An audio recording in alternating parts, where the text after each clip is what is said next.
Radio Pirate. Super, Fred, t'es-tu? Tabarouette, ça fait... me semble que, Fred, tu nous avais dit, je vais prendre un break un peu, mais après un an, là, j'imagine que tu as beaucoup de choses à dire. Ça fait quand même un an qu'on s'est jasé. Oui, là. oui, et quelle année spectaculaire. En passant, je suis bien content de vous parler. Même chose pour nous autres, Fred. Puis, pour moi, je me suis rendu compte que la mi-juin, pour moi, c'est la fin de l'année. Pour moi, l'année, elle finit pas le 31 décembre, elle finit quand l'année scolaire finit. T'as raison que c'est un peu ce feeling-là. Pour moi. Oui, mais pour beaucoup de monde, il y a comme... l'été, c'est probablement la période où on clash entre... Tu sais, c'est là il y a une fin puis il y a un autre début. Quand on commence au mois d'août, c'est un autre début. T'as raison que c'est même plus ça que tu sais, le 31 décembre, 1er janvier, c'est comme une continuité. Mais dans l'été, il y a une pause, il y a une vraie pause. C'est ça. Puis dans le temps des fêtes, souvent, ben là, on veut rencontrer tout le monde, on fait des gros soupers. C'est ça. On est occupé, la visite vient. On décroche pas tant que ça dans le temps de Noël. C'est ça. Tandis que l'été, on décroche pour vrai. C'est ça. Donc là, pour moi, c'est un peu un bilan de fin d'année que j'ai en tête de discuter avec vous. Puis honnêtement, là, je trouve que l'année 2024-2025 qui se termine pour moi, là, c'est une année spectaculaire. Donc, je me souviens que Jerry m'avait trouvé spectaculaire quand je vous ai parlé il y a un an. Tu es spectaculaire tout le temps.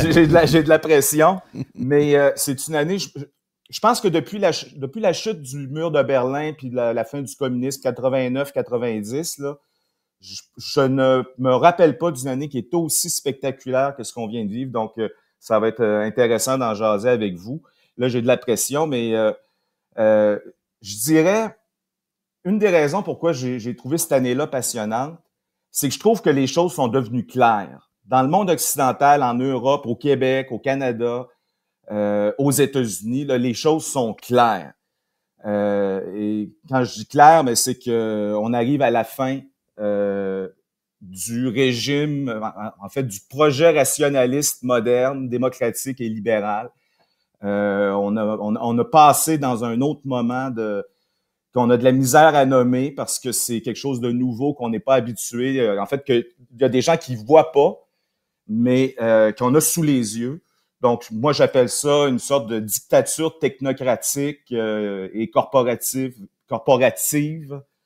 à visage démocratique, c'est-à-dire que pour que la transition se fasse relativement doucement, on fait encore semblant qu'on est dans l'ancien monde, puis qu'on est encore dans une démocratie, puis qu'il y a encore des tribunaux indépendants.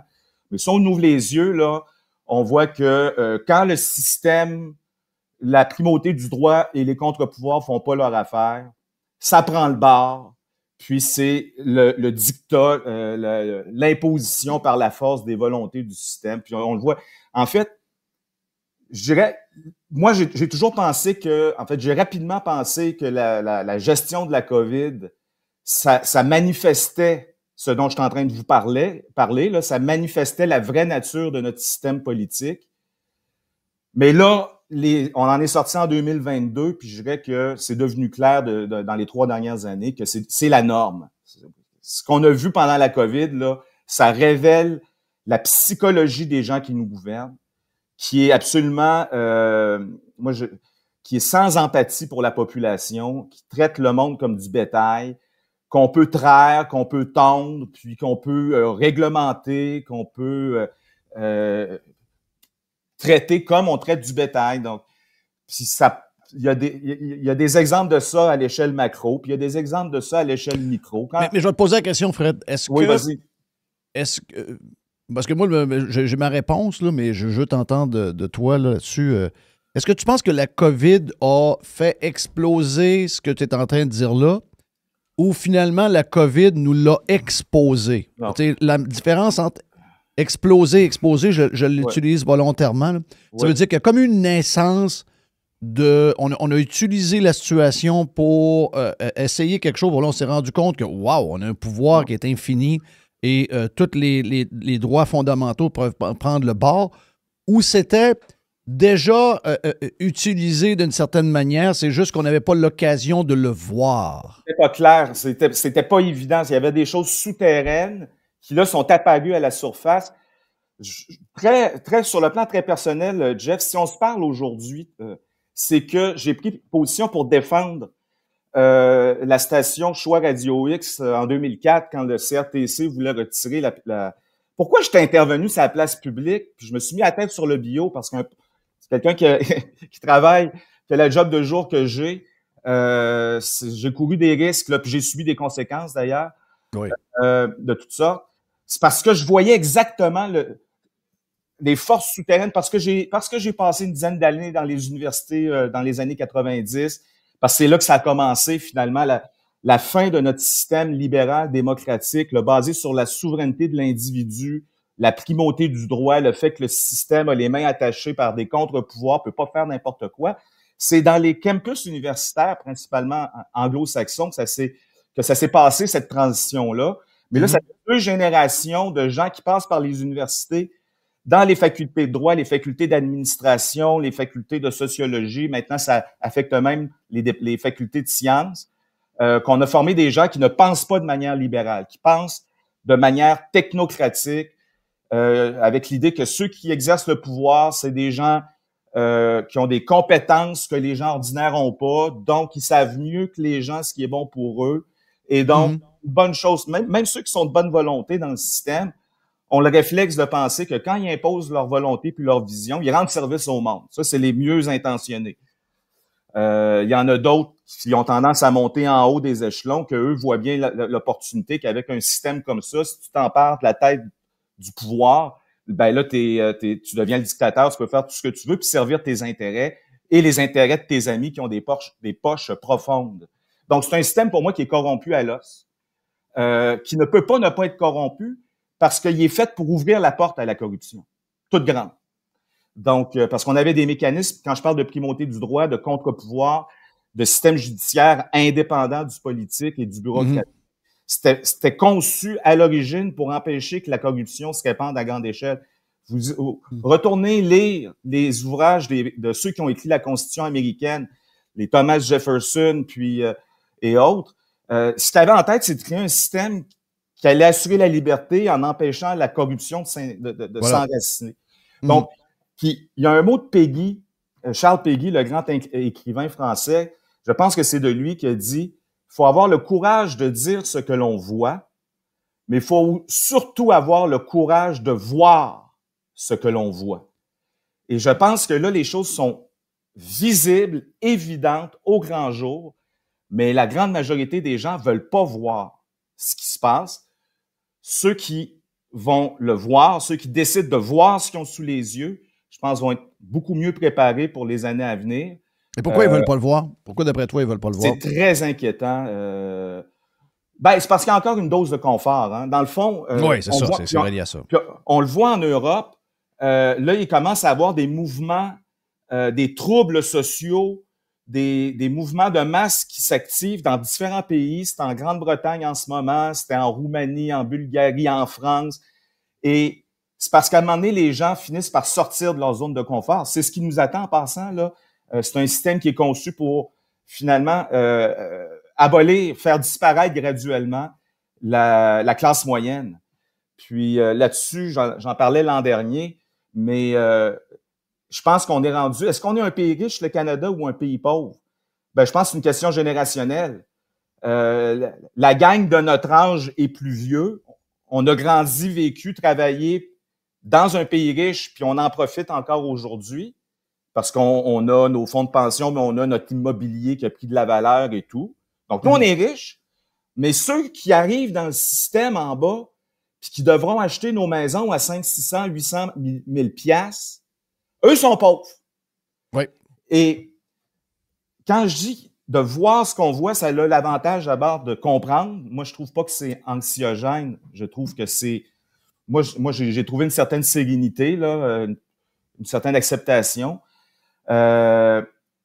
Mais pour les jeunes, une des choses qui fait mal à la classe moyenne au Québec, puis on a vu des articles dans le Journal de Québec, les gens qui se font étrangler par la hausse des prêts hypothécaires. Puis ils disent, hey, on est deux, on a des bonnes jobs, 50 000 par année chacun. On ne demande pas grand-chose, on veut juste une vie normale. Ben, avoir un bungalow en banlieue avec 2 chars dans l'entrée d'auto, puis un voyage dans le sud l'hiver, puis un voyage l'été aux États-Unis, c'est pas une vie normale. À l'échelle de l'histoire humaine et même à l'échelle de l'humanité aujourd'hui, c'est un mode de vie de riche. Et les gens ordinaires profitent de ça quand ils vivent dans un pays qui est riche. Et quand un pays est sur la voie de l'appauvrissement, ben là, on retombe à la normale. Puis la position par défaut dans l'histoire humaine, c'est la pauvreté de la majorité des gens. Donc, tant qu'il y a un certain confort, puis une certaine illusion, donc les gens qui arrivent dans le système, je reviens à ta question, Jeff, pourquoi il y a tant de gens qui ne le voient pas? C'est que le voir, ça signifie accepter que si je veux avoir ce que mes parents ont eu, va falloir que je me batte, que je sois wise, que je sois discipliné, que le billet de spectacle ou de la game de baseball dont vous parliez tantôt à 700 pièces US, ça me ferait bien plaisir, mais ce 700 pièces-là, il va aller dans mon CELI, parce que si je veux m'acheter une maison sur le sens du monde, avec des finances sur le sens du monde dans 10 ans, il va falloir que j'ai été frugal, puis que j'ai fait des choix durs à faire. C'est bien plus facile. Mais ça, c'est des choix individuels, mais comme société, on doit faire les mêmes choses aussi. Non, mais les gens, ça, c'est l'autre problème. C'est qu'on est dans un système où on est passé. Tu sais, l'individualisme, là, c'est pas synonyme de égoïsme. Quand on défend les droits et libertés individuelles, on défend des principes moraux, même anthropologiques, universels, qu'on défend pour tout le monde. L'égoïsme qui fait en sorte que les gens sont à courte vue, pris dans leur bulle, ça consiste à dire, si ça fait mon affaire, c'est bon. Puis si dans le système actuel, je trouve une situation qui fait mon confort, ben le système, il est bon. Puis s'il y a des problèmes, ceux qui subissent les problèmes s'en occuperont d'eux-mêmes. Donc, il y a une désolidarisation des individus puis des gens en groupe générationnel. Puis, il y a bien des gens, puis c'est pas unique à nous, là, mais c'est juste que c'est généralisé. Tu sais, moi, j'ai vu des gens, par exemple, en Turquie. Je pense à un à qui je louais un Airbnb à Istanbul.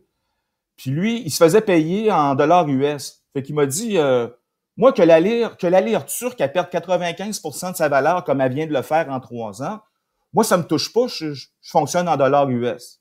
Fait que, tu sais, il s'en foutait, mais tu sais, quand c'est pas avec cette attitude-là qu'on a bâti des démocraties libérales prospères. Non. C'est avec du monde qui était prêt à risquer leur vie pour ces principes-là. Donc, il y avait une forme d'adhésion morale très forte. Donc, les gens, quand ils commencent à se rendre compte, si leur situation matérielle est pas trop pire, ils regardent dans l'autre direction. Mais je pense que les gens auraient intérêt à saisir l'ampleur de ce qui se passe parce que c'est grave. Je sais pas si vous suivez. Quand je dis que c'est une année spectaculaire, évidemment, il y a eu l'élection de Trump. J'aimerais essayer de dire un mot sur Trump. Oui. Là, on sait, quand je dis que les choses sont devenues claires, là, on sait déjà très bien qui est Trump.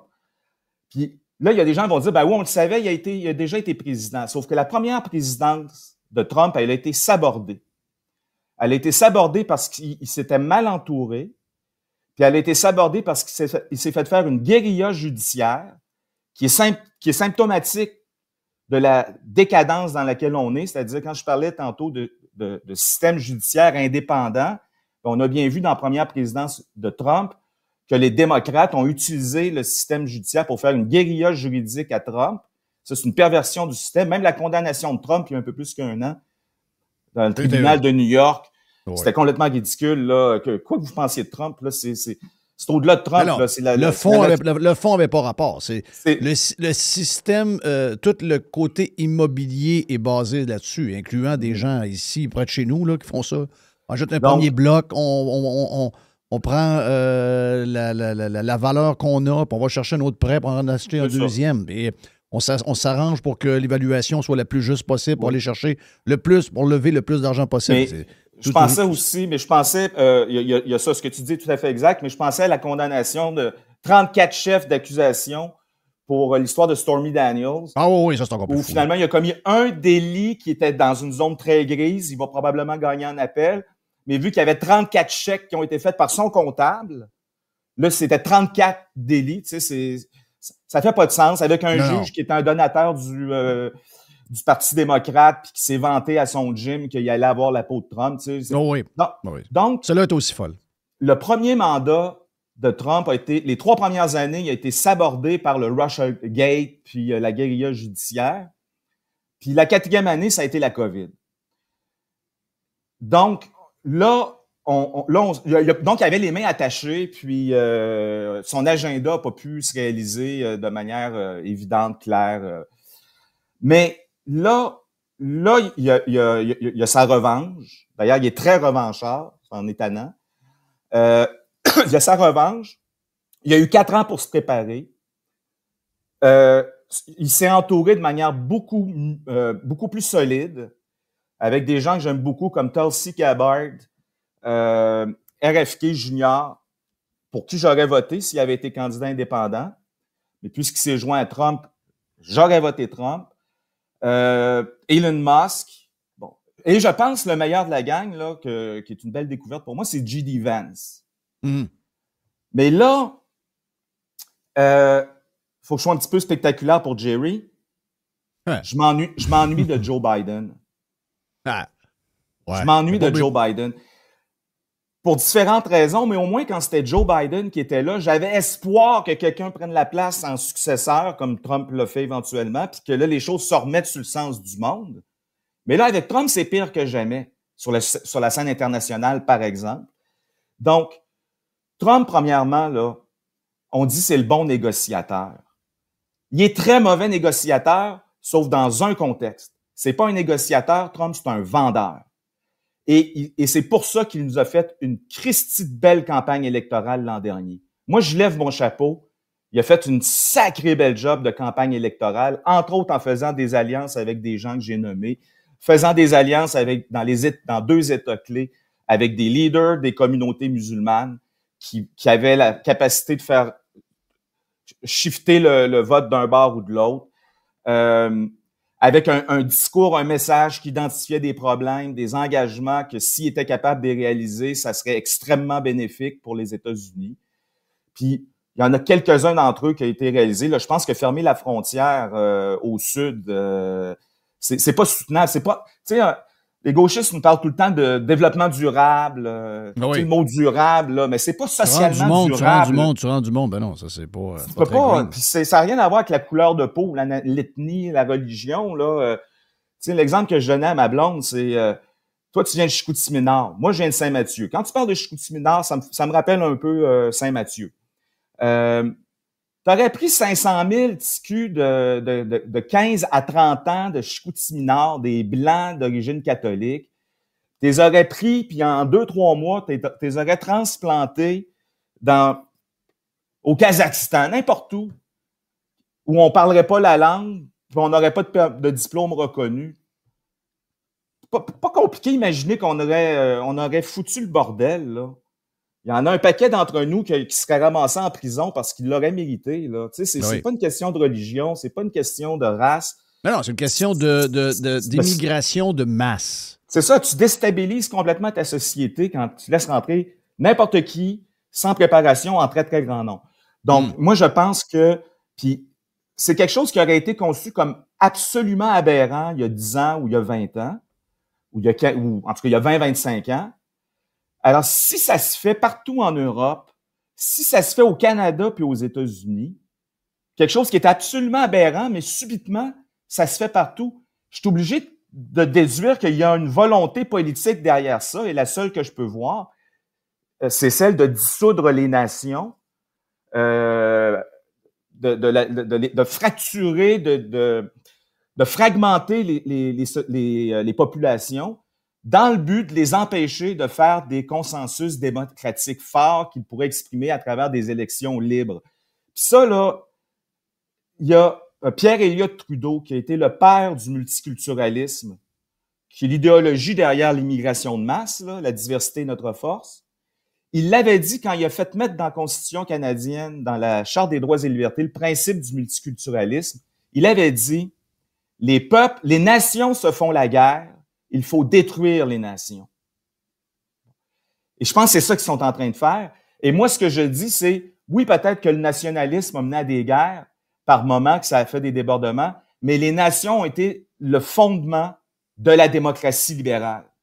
Si tu veux détruire la démocratie libérale, un des bons moyens à utiliser, c'est de détruire les nations en les fragmentant en mille miettes avec l'immigration de masse. Ah oui, mais pas juste ça.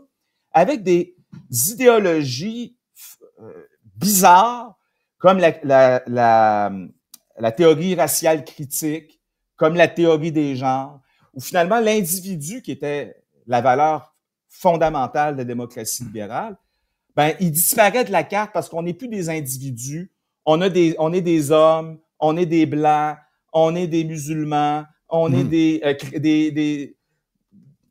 chrétiens, tu sais, puis là, on est des queers, puis on est des ci. Donc, là, le but dans ces deux niveaux-là, que ce soit par les différents peuples qu'on amène dans une place X, dans un endroit, donc un pays, au-delà, donc aussi, ce que tu viens de nommer, là, toutes les choses qu'on a changées, les repères qu'on a changés au niveau des normes, qu'on dirait, d'une société plus normale.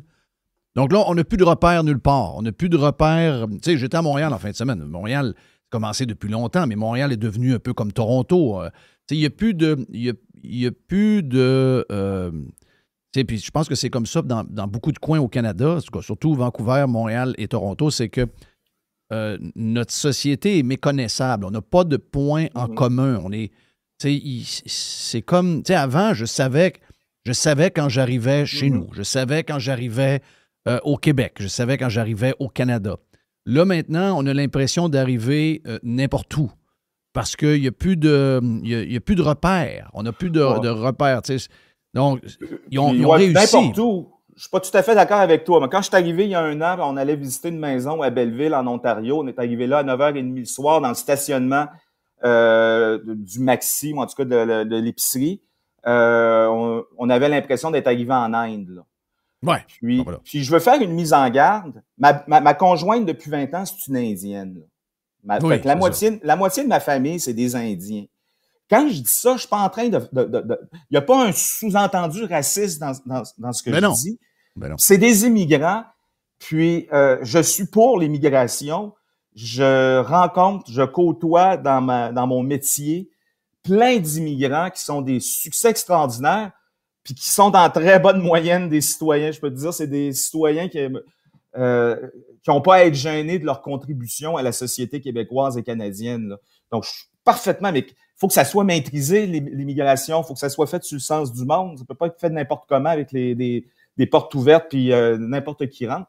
Donc, à la limite, il y a bien des fois où je suis d'accord avec toi, on n'est plus trop sûr où on est. Mais il y a des fois où tu te dis, Christy, il y avait juste des Indiens. Oui. Puis, moi, j'étais pas mal à l'aise parce que, comme je te dis, je couche avec une Indienne le soir, mais c'était pas le Canada. En tout cas, c'est pas le Canada qu'on a connu. Puis, soit dit en passant, il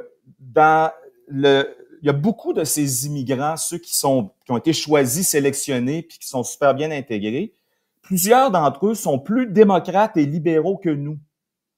C'est-à-dire, quand je parlais de l'espèce d'indolence, d'insouciance, d'indifférence des citoyens par rapport à ce qui se passe à leur société, je vois beaucoup d'immigrants, entre autres musulmans, qui sont venus ici, qui ont choisi de venir ici spécifiquement pour jouir de la démocratie libérale.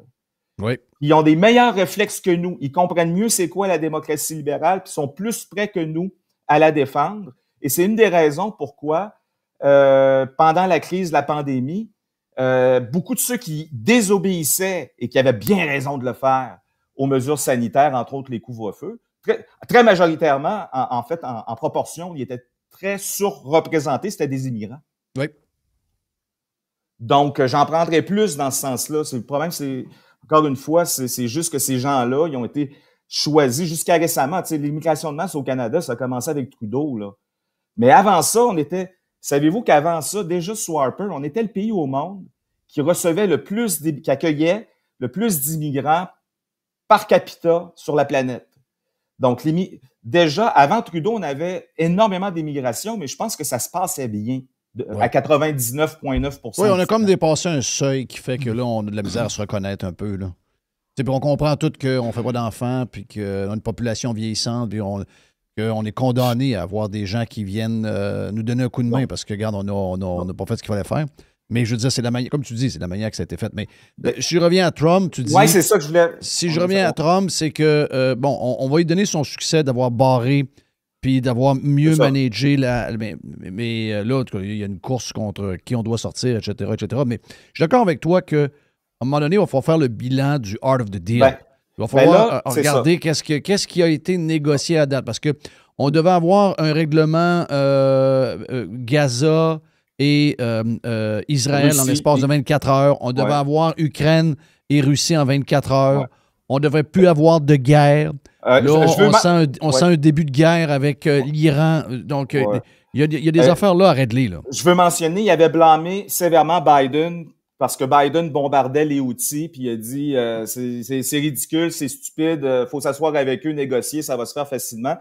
Mais je suis content qu'on revienne à Trump parce que c'est un vendeur, puis il a fait à cause de ça une très bonne campagne électorale l'an dernier. Et il en avait fait une très bonne en 2015-2016. Là.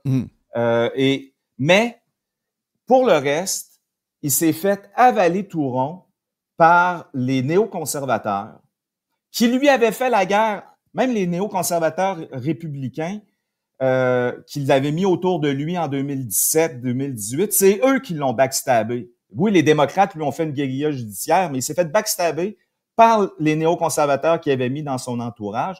Et là, il est retombé carrément sous la houppe, je pense que c'est ça le mot, sous la main des néoconservateurs à la Lindsey Graham. Et ce que ça signifie, et je ne suis pas le premier à le dire en passant, il a trahi l'agenda MAGA. Et c'est une des raisons pourquoi j'aime beaucoup mieux J.D. Vance, parce que J.D. Vance, peut-être parce que c'est pas lui qui décide, il continue à parler dans la lignée de l'agenda MAGA, entre autres, si vous demandez ce que je veux dire par là, America First. Aider Israël à assassiner des dirigeants iraniens, là, c'est incompatible. C'est la contradiction d'America First. Qu'est-ce que les États-Unis gagnent de ça? Je suis très d'accord avec ça. Pour les gens qui se demandent c'est quoi le néoconservatisme, c'est ça. C'est des pro-guerre. Donc, on peut symboliser ça par George W. Bush, tout son entourage. Donc, des gens qui font beaucoup la promotion de la guerre. Cheney, Lee Cheney, son père, Dick Cheney. Exact. Et il y en a. En fait, les néoconservateurs, je peux faire l'histoire très rapidement. C'est un mouvement qui est apparu dans le camp démocrate. Parce qu'il y en a dans les deux camps, là.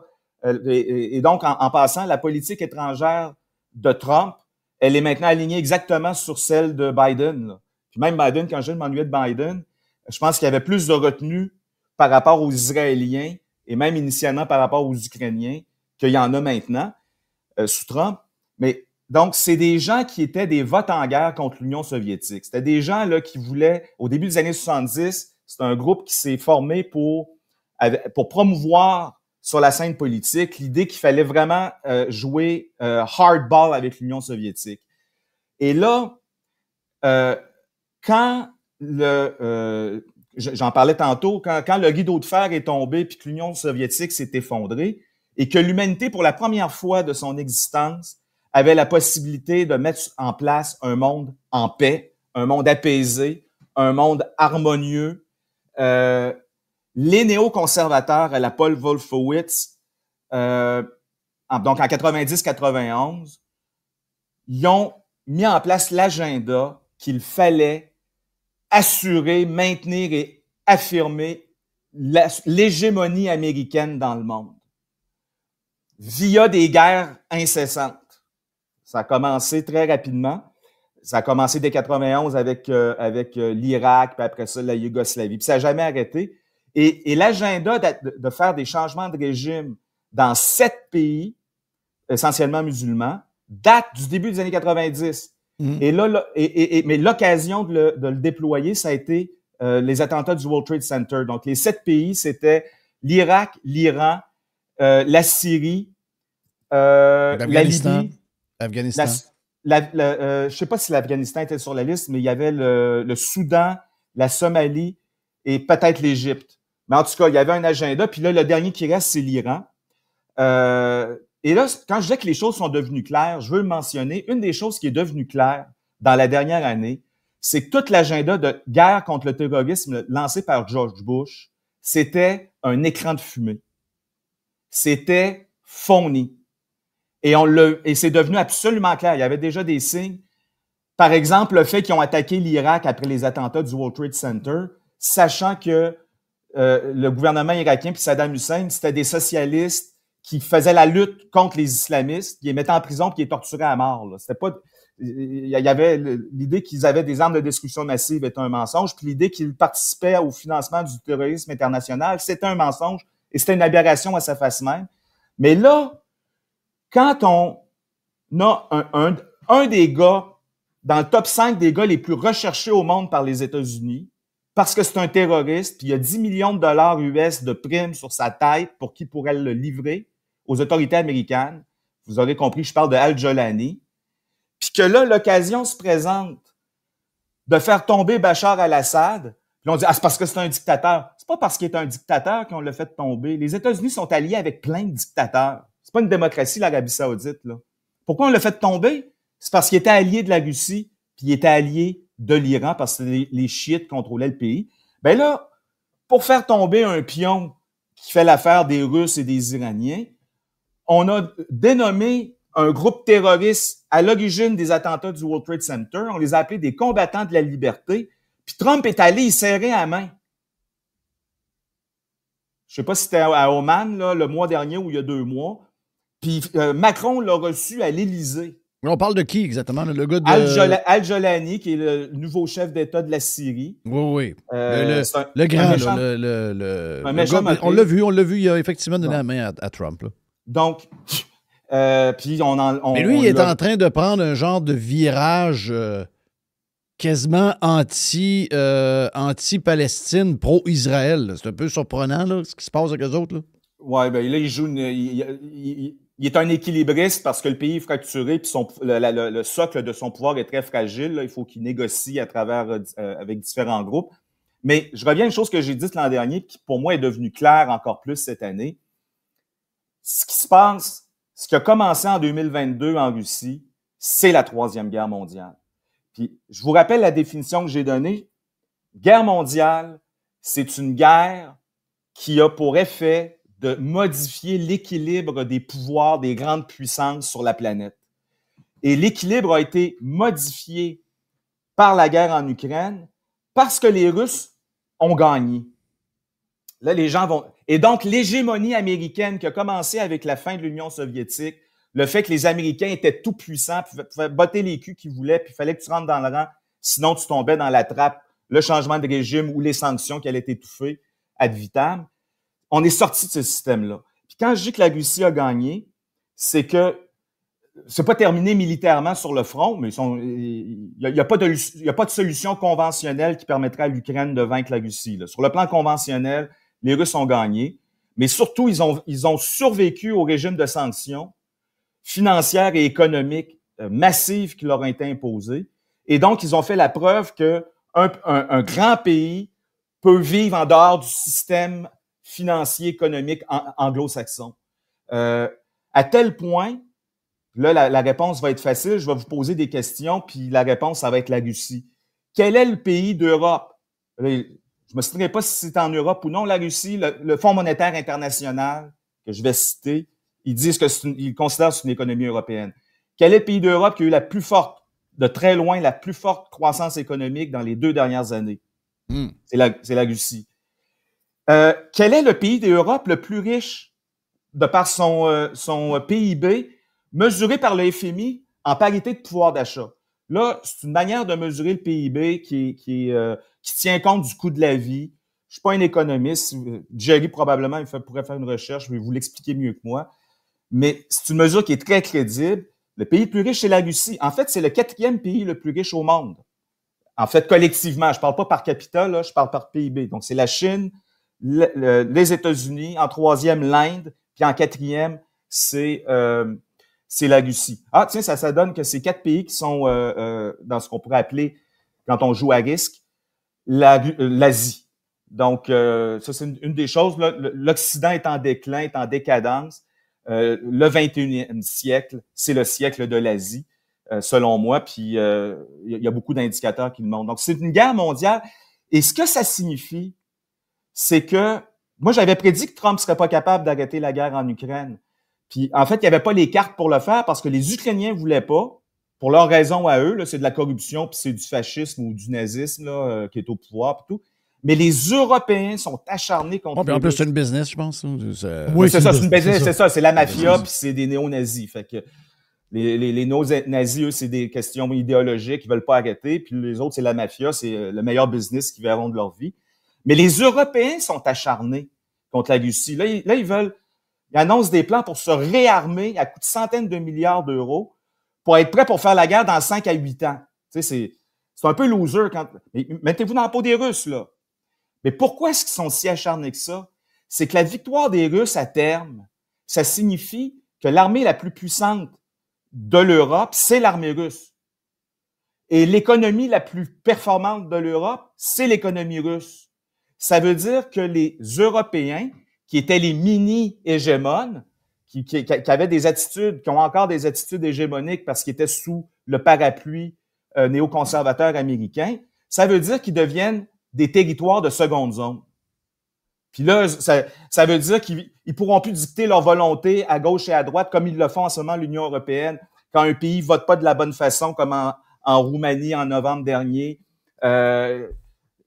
ou quand un parti politique fait pas leur affaire ou un politicien est devenu trop populaire puis les remet en question, on les fait emprisonner, on les disqualifie des élections, toutes sortes de choses.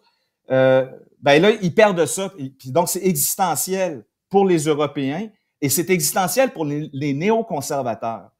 Ça veut dire que, si mon analyse est juste, le conflit en Iran, le seul moyen que ça dégénère pas en guerre totale, c'est si les Iraniens décident que c'est pas dans leur avantage ou si les alliés des Iraniens les convainquent de mettre la pédale douce, que c'est pas le moment. Le moment est pas encore arrivé.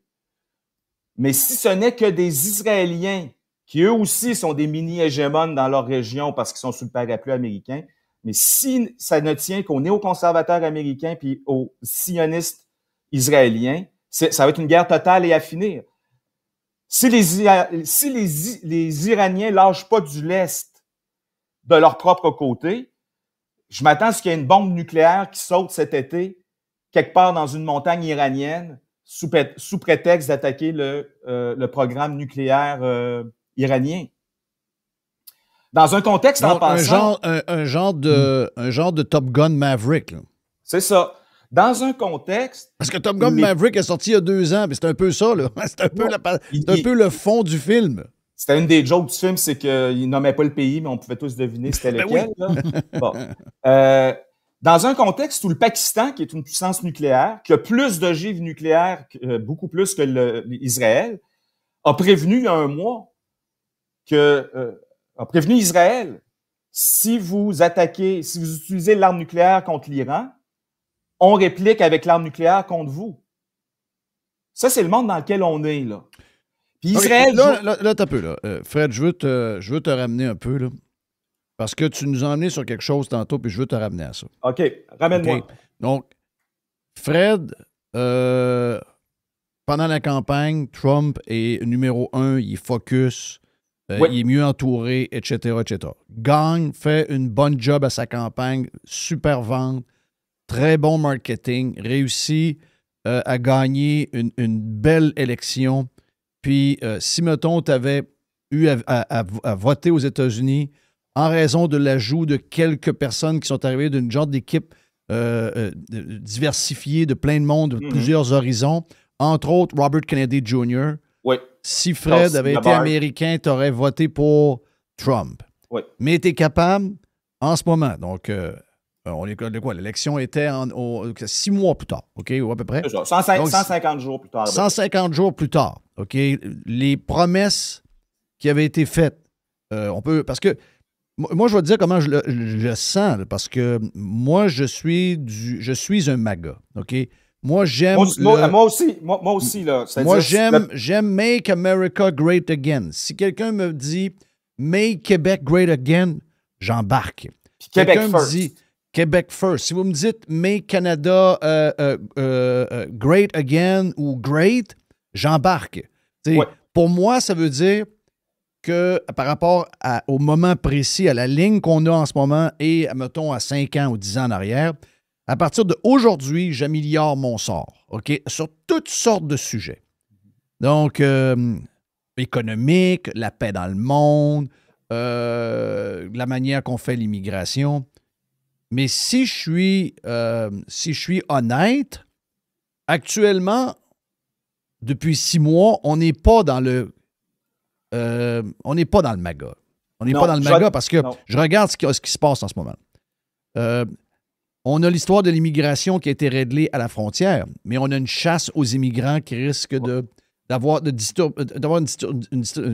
distorsion terrible au niveau de l'économie. J'ai quelqu'un dans ma famille, ça a été dramatique. Je veux juste faire une petite parenthèse, là. Il est en perte d'autonomie, 90 ans, un multimillionnaire de Laval, mais qui vivait dans sa maison pas loin de Mar-a-Lago, là, Boca-Raton. Oui. Il y avait une dame qui vivait avec lui, qui en prenait soin depuis 10 ans, puis qui s'est fait déporter. Et là, mon cousin, qui est son fils, a été obligé de le placer dans une résidence, puis là, ben, il va dépérir. Là, oui, c'est un petit c'est le genre de... On a l'impression que ce qu'on nous a vendu, la paix dans le monde, moi, je pense que toute l'histoire des négociations entre les pays pour l'histoire de tarifs, ça n'a pas été bon ni pour les États-Unis, ni pour les pays qui ont été pris en grippe. Là, donc, on a la chasse en même temps à l'immigration, comme je le disais, les conflits, l'histoire de l'Iran. En tout cas, je sais qu'il reste 3 ans et demi, mais ce que je veux dire, c'est que 150 jours plus tard, quelqu'un qui aime le Make America Great Again, pour l'instant, puis demain matin, il y a une élection, je vote encore pour Trump. Sauf que pour l'instant, je ne le file pas du tout. Bon, là-dessus, on est d'accord. Puis je veux juste 2 petits commentaires en ligne avec ce que tu viens de dire. Premièrement, je ne suis pas le seul à avoir débarqué. Hein. Il y a des appuis ou à être en train de débarquer. Et donc, on n'est pas tout seul dans notre camp d'être critique. Il y a la branche libertarienne. Il y avait rallié les libertariens à sa cause, dont certains étaient plutôt des démocrates, là. Donc, ceux qui ont une fibre libertarienne, je mentionnerais même Joe Rogan, mais Dave Smith, que je trouve très intéressant, qui est un stand-up comedian, mais qui commente l'actualité. Un Jimmy Dore, qui lui aussi est un stand-up comedian. Là, je viens de nommer 3 stand-up comedians, mais même Tucker Carlson commence à être cité par les démocrates anti-Trump, là. Tucker Carlson, pour lui, en fait, c'est un anti-néoconservateur. La branche MAGA, anti-néoconservatrice, sont tous en train de décrocher de Trump. Puis je vais donner un exemple en lien avec l'immigration. Ça va en rajouter à ce que tu disais. Un exemple que je suis très proche parce que j'ai une de mes filles qui fait son doctorat dans une grande université américaine en ce moment. Donc, sur un permis, un visa d'études, un visa d'étranger pour fin d'études. Et donc, j'ai suivi de très près la guerre qu'ils mènent contre les universités. Là, à l'origine, quand il dit on va couper les fonds fédéraux aux institutions qui font la promotion de la DEI, du wokisme. Ça, je suis prêt à vivre avec ça. C'est pas le rôle d'un État de financer de l'idéologie. Mais il a mêlé à sa guerre contre le wokisme de manière très paradoxale, à la Ben Shapiro. Il a jumelé à ça une guerre contre la liberté d'expression, une guerre anticonstitutionnelle selon la plupart des juristes, parce que ça brime, c'est le premier amendement ou le deuxième, la liberté d'expression, je me souviens plus, de tous les travailleurs étrangers dans les universités, donc les profs, et les étudiants sur des visas d'études, des visas étrangers, tous ceux qui ont osé prendre la parole contre le génocide dans Gaza, se font virer leur permis, se font bloquer quand ils sortent du pays, ils ne peuvent plus revenir. Il y a une prof de l'université où étudie ma fille qui est allée à des funérailles au Liban et elle n'a pas pu revenir parce qu'ils ont décidé que c'était un terroriste, le gars. T'sais, la notion de terroriste, ça peut être très, très large. Là. Si tu votes pour le Hezbollah, t'es-tu un terroriste? C'est le principal parti politique au Liban. Laisse en juger, là, mais ça peut être très, très large chez quoi un terroriste. Si ton mari travaille comme secrétaire pour le Hezbollah dans la branche locale du parti politique, toi, sa femme, est-ce que tu es une terroriste? Son fils? Tu sais, c'est très élastique.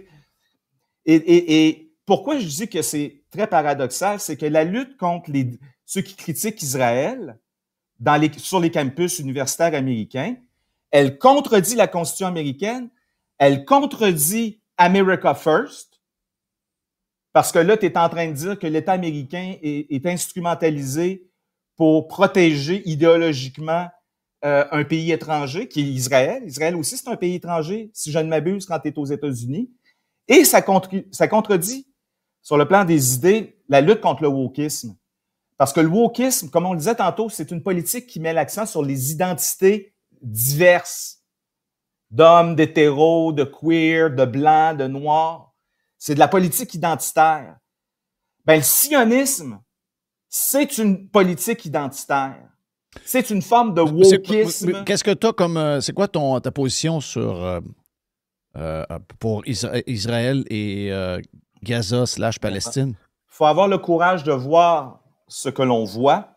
Quand on a un génocide sous les yeux, il faut le dénoncer avec vigueur. Il y a plusieurs commentateurs juifs que je suis, comme Jeffrey Sachs, Max Blumenthal, Dave Smith, que j'ai déjà mentionné, qui sont les plus vigoureux critiques de l'État d'Israël en ce moment avec son gouvernement sioniste. Et j'oserais dire que si on aime... La partie de moi qui aime Israël, c'est la partie de moi qui est la plus anti-Netanyahou. Parce qu'avec Netanyahou, ce qu'ils sont en train de faire, c'est de jouer avec les poignées de la tombe d'Israël, de l'État israélien. Ils sont en train de mettre en danger l'existence de l'État israélien. Parce que ce qu'ils font, avec ce qu'ils font dans Gaza, avec ce qu'ils font dans le sud de la Syrie, avec ce qu'ils font par rapport aux chiites du Hezbollah, ce qu'ils font en ce moment avec l'Iran, là, ce que ça signifie, c'est que le jour où il y a quelqu'un qui sera capable de les écraser comme une mouche, puis de les faire disparaître, ils vont le faire. Je parlais du Pakistan, puis il y a peut-être je pense qu'il y a un wake-up call le matin, là. Le gouvernement israélien, depuis 25-30 ans, ils ont fait le pari qu'ils sont tellement bons, eux autres, ils sont meilleurs que les autres, fait qu'ils sont tellement plus intelligents qu'ils vont développer des technologies qui vont faire en sorte qu'ils vont être parfaitement protégés de toutes les attaques étrangères. Entre autres, le fameux dôme de fer, Iron Dome. Bien là, ce qui se passe, c'est qu'il y a des missiles hypersoniques qui partent de 3000 km d'Israël, qui partent de l'Iran, puis il y en a dans la dernière année qui sont partis du Yémen, puis qui frappent Tel Aviv, puis des endroits stratégiques comme l'aéroport Ben Gurion, puis les Israéliens ne sont pas capables de les arrêter. Puis c'est des technologies, la technologie des missiles hypersoniques, que même les Américains ne maîtrisent pas encore. Mais il y a des ennemis d'Israël. Les Houthis sont en guerre officiellement contre Israël, là. Puis ils ont des missiles hypersoniques. Puis les Iraniens, c'est-à-dire, ils vont peut-être reculer, mais leur grande autorité, Khamenei, je pense que c'est le président, dès le début, il a dit « Israël nous a déclaré la guerre ». Moi, je pense totalement le contraire de toi par rapport à ça. Ouais. 100% à l'opposé. Ouais. J'aimerais ça t'entendre. La meilleure défense, c'est l'attaque. Ça, c'est un classique. Présentement, les frappes israéliennes sont tellement chirurgicales en Iran que les analystes disent que déjà sur le territoire iranien, il y a des hauts placés iraniens qui collaborent avec Israël pour les frappes stratégiques. Deuxièmement, il y a 2-3 mots-là, des gars en jaquette qui ont crissé le camp. Le régime à l'interne de l'Iran, on le voit par des vidéos que les gens ont faites. Des bonhommes avec des trucs à la tête qui se font donner des claques à la gueule par des femmes. Donc, l'Iran, en ce moment, il y a un bouillonnement intérieur que le gouvernement n'a jamais va t'en parler. Moi, je te dis que l'Iran n'a jamais été aussi faible qu'il est là présent. C'est ce qu'on entend, là, que voilà. le régime iranien est plus faible qu'on ne l'a jamais vu. Ouais. Voilà. Je veux réagir à ce que tu as dit. Et que l'histoire du génocide, l'histoire du génocide, OK, je comprends que c'est pas chic. C'est pas chic du tout, là. Quand quelqu'un meurt, c'est pas chic, là. Mais eux autres, ils pouvaient pas attendre. Ils rasent la place. Ils sont rendus ça leur a pris un prétexte. Ils l'ont, leur prétexte. 7 octobre. Pour raser la place. Ouais, et l'attaque, je me répète, l'attaque, c'est la meilleure défensive dans leur cas. Bon. Donc Ben là, oui, géopolitiquement, il va y avoir des changements, mais je ne sais pas où ça va mener. Je suis content que tu reviennes là-dessus, parce que c'est ça l'erreur que tu commets. Parce que toute ton analyse, elle se tient, est rationnelle, mais quand tu dis la meilleure défense, c'est l'attaque, tu présupposes que là, il y a un conflit préexistant, qu'ils sont déjà en guerre, puis que là, tu es mieux d'attaquer que de te défendre. Israël, ils ont eu tous les moyens de vivre en paix avec leurs voisins. Ils ont fait la paix avec l'Égypte. Faut comprendre que la guerre, elle est particulièrement menée. Oui, on s'entend que le Hamas, c'est des Palestiniens, mais je veux dire, c'est une guerre. Ça, c'est la guérilla, ça. C'est une guerre contre le Hamas. Et le Hamas est financé et il est armé et aidé par l'Iran. C'est tout relié, cette affaire-là. Absolument faux. Absolument faux. Le principal bailleur de fonds, il y a quelques années, je pense que c'était en 2014, il n'y a plus personne qui donnait de l'argent au Hamas, justement parce que les pays arabes étaient en train de faire la paix avec Israël. Je veux juste finir ma phrase. Ils ont fait la paix avec l'Égypte, ça marche. Mais qui finance le Hamas? C'est le Qatar. Le principal bailleur de fonds, c'est le fucking Qatar. Fait qu'après l'attaque du 7 octobre, là, puis c'est là que se trouvaient les autorités du Hamas en passant à Doha, au Qatar. S'ils avaient bombardé le Qatar, ils auraient réglé le problème. Imagine une frappe aérienne sur le Qatar qui est gros comme une punaise. Si c'était le Hamas qui voulait attaquer, c'est là qu'il aurait pu le faire. Puis là, il y aurait eu du monde qui aurait dit ouais, on va couper les fonds. Puis le Hamas, si vous regardez son histoire, Jerry en a parlé vendredi, le premier gars, il a duré 19 ans ou 26 ans, le premier chef du Hamas. Vous êtes au courant que le Hamas, ça a été encouragé, financé. Tu demandais, Jeff, qui finance le Hamas? Un des premiers bailleurs de fonds du Hamas, c'était le gouvernement Netanyahou. Parce qu'il voulait pas la paix. Puis le Fatah, qui était le descendant de l'OLP, le Fatah, qui était l'autorité des Palestiniens, voulait faire la paix. Puis Netanyahou voulait pas faire la paix parce que ça signifiait faire une solution à 2 États. Puis lui, il était contre ça. Fait qu'il a trouvé un groupuscule qui avait des intentions terroristes contre Israël, un groupuscule de Palestiniens, puis il les a filés avec de l'argent, puis des informations, puis des armes. Puis le Hezbollah au nord, pourquoi il existe? Il existe parce qu'en 82, Israël a envahi le Liban parce qu'il voulait attaquer les bases arrières de l'OLP, l'Organisation de libération de la Palestine. Puis au début, il était accueilli, selon les Libanais que je connais, dans le sud où se trouvent les chiites, il était bien accueilli parce que les chiites avaient des démêlés avec les Palestiniens, parce que les Palestiniens, c'est des sunnites, puis ces gens-là, souvent, ils ont leur chicane. Mais l'armée israélienne... Mais je veux juste dire, ça, je comprends. L'armée israélienne est comportée en bombe. C'est parce qu'il y a beaucoup de choses. Je comprends, je veux laisser finir, mais il y a beaucoup de choses là-dedans. Je vais revenir sur le funding, le financement du Hamas, OK? Donc, il y a deux affaires. Ça, je peux croire qu'on a toutes nos sources, là, mais l'Iran est encore là.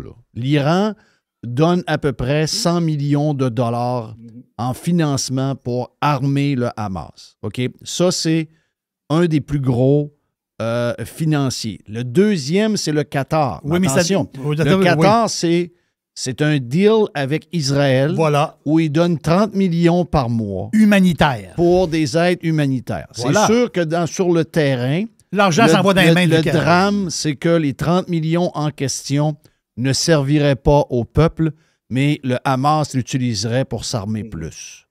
Et ce que je suis en train de dire, la conclusion, je sais qu'il y a beaucoup de détails, mais le Hezbollah, ça a été créé en réaction à l'invasion. Ce que je suis en train de dire, puis ça revient au commentaire de Jerry, la meilleure défense, c'est l'attaque, c'est qu'en attaquant sans cesse ses voisins, le gouvernement Netanyahou crée les ennemis qui veulent le contre-attaquer. Puis ce que je suis en train de dire, c'est que la preuve que la paix est possible pour Israël, c'est qu'elle a fait la paix dans les années 70 de mémoire avec l'Égypte.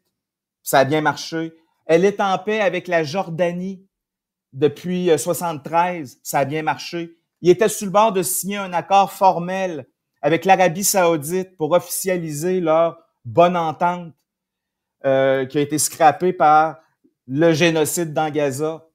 Parce que c'est comme ça que ça s'appelle quand tu, entre autres, affames une population en la privant de nourriture. C'est pas le Hamas qui est attaqué, là, c'est les Palestiniens. Oui, mais quand la nourriture rentre, le Hamas l'empêche les gens de l'avoir. On a vu. Je veux pas rentrer dans les micro-détails, là. Il y a des petites filles qui se sont faites opérer sans anesthésiste, sans anesthésiant dans la dernière année, là. C'est vraiment pas chic. Mais ce que je suis en train de dire, c'est que les relations avec la Turquie étaient en pleine progression. Si les Palestiniens mettent le Hamas dehors, qu'est-ce qui arrive? Hein? Si les Palestiniens à Gaza réussissent à mettre le Hamas dehors, qu'est-ce qui arrive? C'est quasiment impossible, là. Non, mais... Je suis pas là pour faire la défense du Hamas. Non, pour moi, le problème, c'est pas le Hamas. Ben bon, pour moi, le problème, c'est le Hamas. C'est l'État d'Israël. Parce que c'est un État terroriste. Non. En ce moment, ce qu'ils font de chirurgical. Non. Les terroristes officiels, c'est le Hamas. Les terroristes officiels, c'est le Hamas. Sur le plan artisanal, ils font du terrorisme artisanal, puis Israël fait du terrorisme sur une base industrielle. Si le Hamas, c'est si pire que ça, Israël, c'est 1000 fois pire. Fait que, pour moi, c'est un faux dilemme. Est-ce que je suis pour le Hamas ou je suis contre le Hamas ou est-ce que je suis pour Israël ou contre Israël? C'est des terroristes. Puis, au moins, le Hamas a la possibilité de dire qu'ils réagissent à un colonisateur. En tout cas, puis, je veux pas en dire plus. Si on n'est pas d'accord là-dessus, on n'a pas à être d'accord sur tout, là. Ben non. Ça permet la C'est un sujet qu'il n'y a pas beaucoup de monde qui sont d'accord. Mais je veux pas il y a plusieurs positions. Ouais. Ben, je trouve que, donc, une partie de moi-même, juste pour résumer ma position, une partie de moi-même qui est révoltée de voir un génocide à Gaza puis qui me fait être contre le gouvernement, je parle bien du gouvernement, puis l'autre partie de moi qui aime encore Israël, je suis en maudit contre ce gouvernement-là qui met Israël dans le trouble, selon moi. On s'en reparlera dans quelques années, mais le problème, c'est que, vu que l'Occident est en perte de puissance économique et militaire, qui est manifeste, entre autres, avec la guerre en Ukraine, ça veut dire que les supporters, le backup d'Israël, qui sont essentiellement les Américains puis aussi les Européens, sont en perte de puissance, en perte de prééminence, et à moyen, long terme, c'est très dangereux ce qu'Israël fait en ce moment. Mais pourquoi, faire la paix. La question qu'on se pose souvent, pourquoi tu as nommé l'Égypte et la Jordanie? Bon, la Jordanie ont rentré quelques enfants malades là, pour les opérer et s'en occuper, mais généralement, la Jordanie ne rentre pas de Palestiniens. L'Égypte non plus, avec une genre de frontière, avec genre 6-7 étapes là, de barbelés puis de choses électrocufiées, etc., etc. Pourquoi cette méfiance c'est quand même la même souche, là, c'est quand même les mêmes, là. Pourquoi cette méfiance envers eux de pays supposément alliés? Bon. Là, l'Égypte, c'est ça, c'est que faut faire la distinction entre les gouvernements et les populations. Les populations des pays arabes sont très fortement et majoritairement pro-palestiniens, mais les dirigeants, très souvent, sont pas pro-palestiniens, ils sont plus anti-Israël. Je pense. Là, tu as mentionné l'Égypte. L'Égypte, je pense, c'est encore le gouvernement militaire qui a fait un coup d'État, puis donc qui est dans une situation volcanique instable, là, puis ils ont peur qu'il y ait de la déstabilisation. Pour ce qui est de la Jordanie, c'est le meilleur plan de paix que j'ai entendu. Semble-t-il qu'à un moment donné, est-ce que c'est Yitzhak Rabin ou peut-être Netanyahou, il y a une trentaine d'années, il avait eu l'idée de s'entendre avec Yasser Arafat, puis de leur dire aux Palestiniens, allez-vous-en tout en Jordanie, toute la gang, puis on va vous aider à faire un coup d'État, renverser le roi, puis vous mettre en place là, parce que semble-t-il que la grande majorité de la population jordanienne, c'est des Palestiniens. Je ne sais pas pourquoi ce projet-là, je suppose que ça plaisait pas aux Américains parce que le roi de Jordanie a toujours été, incluant avant lui son père, pro-américain. Ce qui l'aide, cette alliance pro-américaine, l'a toujours aidé à garder son pouvoir face à une population qui, des fois, voudrait s'en débarrasser. Mais c'est sûr qu'il faut faire la distinction. Ces gouvernements-là sont tous... Même le gouvernement saoudien, selon certaines analyses, tu sais, ce que Jerry a dit sur l'instabilité de l'Iran, c'est très vrai, mais il y a beaucoup de fractures aussi en Arabie Saoudite, parce que c'est une famille qui contrôle le pays. Puis il y a bien des gens dans le pays qui aimeraient s'en débarrasser parce qu'ils trouvent ça inéquitable. Le gouvernement saoudien, lui aussi, pourrait tomber, là. Ça prend une bonne crise économique, puis ça peut tomber en quelques mois. Donc, c'est sûr que si tu sais, on en parlait de l'immigration de masse tout à l'heure, si tu accueilles 2 millions de Gazaouis d'une claque qui sortent d'une zone de guerre puis qui inclut un bras armé qui est le Hamas, tu viens pas de solidifier, tu viens pas de stabiliser ta situation politique, là. Donc, alors, parce que l'image qu'on a, là, c'est que puis je ne suis pas, tu sais, je suis capable de voir qu'il y a un côté dans le gouvernement de Netanyahou, il y a des affaires des fois qui sont très agressives, je comprends ça. Sauf que tu deals avec un paquet de voyous alentour de toi qui sont prêts à tout pour te faire disparaître. Faut jamais oublier ça, là. Le but de ça, c'est que tu es avec vraiment une gang, peu importe le but, tu le donnes tout ce qu'ils te demandent. Et finalement, ça ne sera jamais assez. Ce qu'ils veulent, c'est que from the river to the sea. Ce qu'ils veulent, c'est te éliminer. Tu as parlé de voyous. Netanyahou, c'est un criminel, là. Là, il jouit de l'immunité, puis une des raisons pourquoi il s'accroche au pouvoir puis il continue à crisser la merde partout dans le Moyen-Orient, c'est que le jour où il parle, c'est pour cimenter la population derrière lui, parce que le jour où il quitte le pouvoir, il y a un tribunal de justice qui l'attend, puis il y a une cellule de prison qui est déjà chauffée pour l'accueillir, là. Puis ce qu'ils ont fait, je vais donner juste un exemple. Les 15 ambulanciers que les snipers israéliens ont assassinés en avril dernier pendant la nuit, c'est pas des voyous, ça? Je sais pas si vous avez suivi l'histoire, là. C'est sûr que nos médias menteurs qui sont pro-système... nos médias sont pas très pro-Israël, là. Non, mais c'est drôle. Un des pires crimes de guerre, le plus évident d'ailleurs parce qu'il a été filmé, l'assassinat de 15 ambulanciers en pleine nuit. J'espère que vous avez entendu parler de ça, parce que si tu vois ça, tu dis non, c'est un régime, le régime israélien, c'est un régime criminel. Au sens le pire du terme, c'est des crimes contre l'humanité, ce qu'ils commettent. Si vous n'avez pas entendu parler au mois d'avril des 15 ambulanciers assassinés... Oui, mais Fred, avec tout ce qui se passe là depuis toujours, depuis qu'on est au monde. Quand il y a de la guerre, il y a des crimes de guerre. Fait que là, depuis qu'on est là, on s'entend que le 7 octobre, il arrive ça. Là. Le 7 octobre, il arrive ça. Tu t'attends à quoi après? Tu t'attends à quoi? Tu t'attends à une négociation avec des gens qui vont arriver là en habit, se rencontrer dans un restaurant, manger un steak. Eux autres ne peuvent pas, mais manger quelque chose, je ne sais pas trop. Et on s'assoit et on fait ça. Ben non, c'est sûr que ça va finir par des claques à la gueule, des bombes, des ci, des ça, des crimes de guerre. Je veux parler du 7 octobre. Je veux juste avant dire, en réaction, dans votre manière d'analyser les choses qui vous empêchent de voir ce que vous voyez, il n'y a rien, peu importe ce que fait la Hamas, il n'y a aucune excuse, aucun contexte, c'est le mal absolu. Puis peu importe ce que fait Israël, il y a toujours l'excuse, ils ont la Hamas devant eux. Mais à un moment donné, il y a aussi la Hamas qu'il y a Israël puis Netanyahou devant eux, là.